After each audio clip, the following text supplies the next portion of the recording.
Сега ще ви покажа няколко идеи за пластична украса. Нарича се така, защото използвам глина, за да създам релефни изпъкнали орнаменти, които залепям върху все още меката глинена купичка.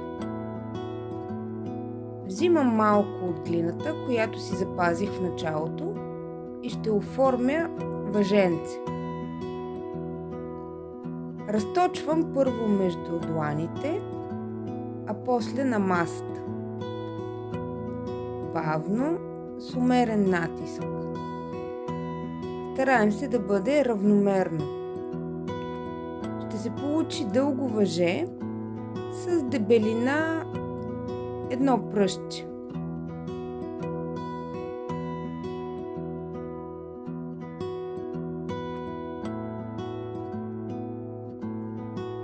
Напомням, че използвам гъбата с вода, само леко да намокря пръстите си, когато е необходимо. Не прекалявайте с водата, глината може да се размекне твърде много и да стане лепкава.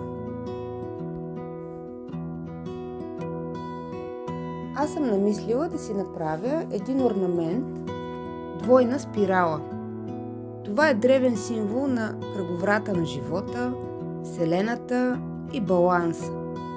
Откъснах част от въженцето и завъртам единия край на охлювче. Същото правя и от другата страна, само че в обратната посока.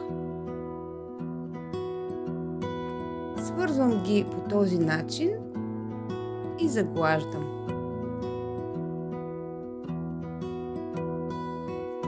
Сега, залепянето е много важно да стане с вода. Използвам гъбичката, за да намокря от долната страна, тази, която ще залепя.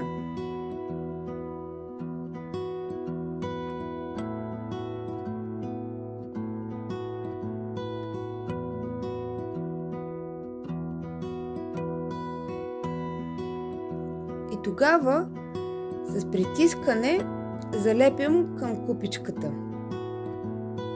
Притискам добре, за да съм сигурна, че се е залепило. Така, и заглаждам, ако е необходимо.